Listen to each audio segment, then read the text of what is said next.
কাঞ্চনপুর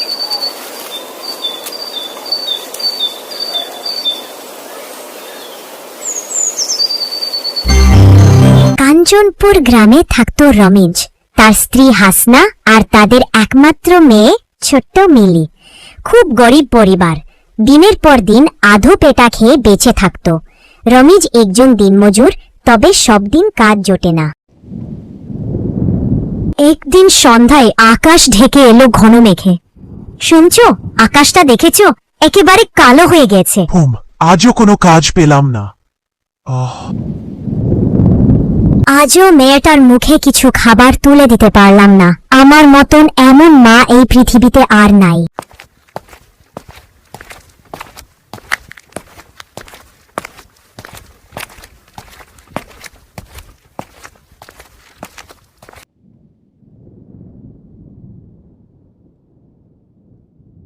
মা, আজ কি আবার না খেয়ে ঘুমাতে হবে?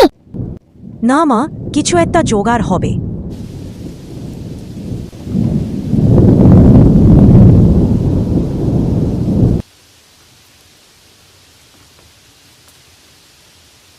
দেখো, আলুটা কোথা থেকে আসছে?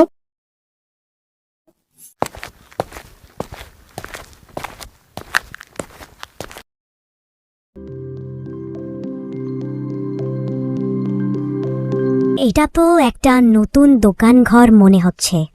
মা, আমরা তো কোনো দোকান বানাইনি, তাহলে এই দোকানটা এখানে কিভাবে আসলো? চলো তো দোকানের দরজা খুলে ভিতরে যেয়ে দেখি দোকান ঘরের ভিতরে কি আছে।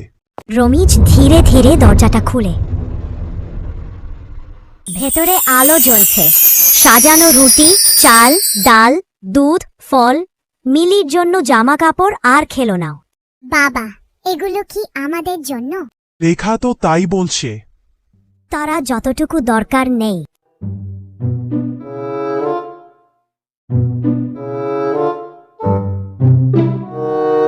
একটি ফুল আর এক গ্লাস দুধ রেখে আসে।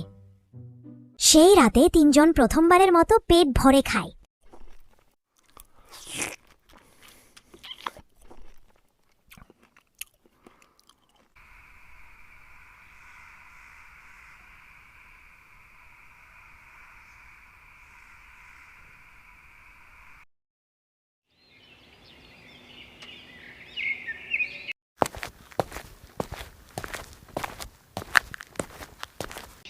এরপর প্রতিদিন ভোরে দোকানে যায় তারা।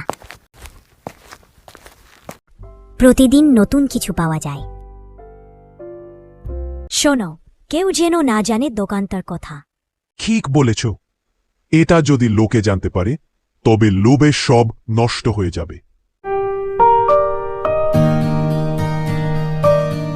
তারা দোকান পরিষ্কার রাখে।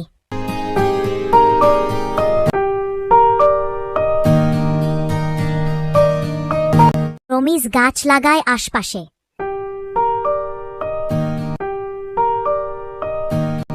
হাসনা সেলাই শেখে প্রতিবেশী আনোয়ারা খালার কাছ থেকে।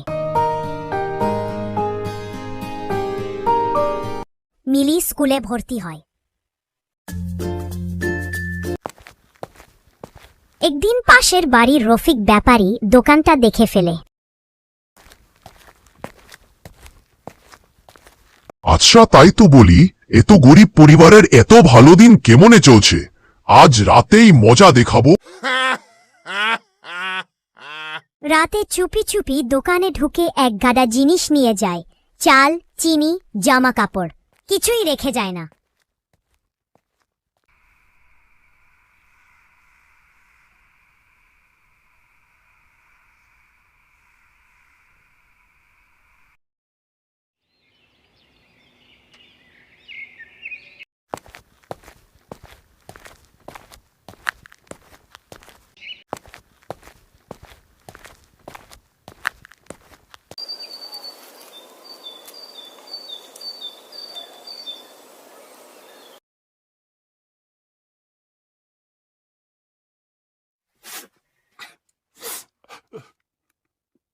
বাবা, আমাদের দোকান চলে যাবে?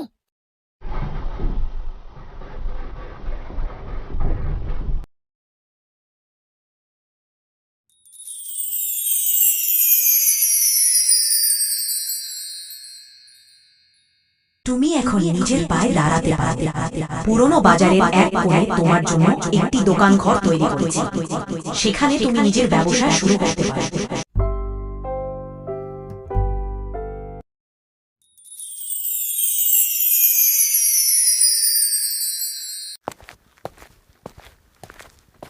রমিজ বাজার ঘাটার কোণে গিয়ে দেখে সত্যি সত্যি তার জন্য এক দোকানঘর তৈরি করা হয়েছে। সে সেখান থেকে চাল ডাল বিক্রি শুরু করে, দরিদ্রদের সস্তায় জিনিস দিয়ে। দোকানের নাম রাখে মিলির জাদুর দোকান, ন্যায্য দামে সবার জন্য।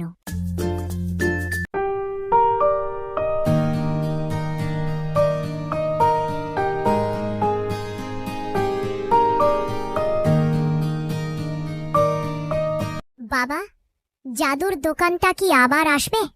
আসবে মা, যদি আমরা ভালোবাসা, বিশ্বাস আর ত্যাগ ভুলে যাই। এভাবেই জাদুর দোকান রমিজের সংসার অভাবমুক্ত করে দিয়ে যায়। সুখে শান্তিতে বসবাস করতে থাকে রমিজ, হাসনা আর ছোট্ট মিলি।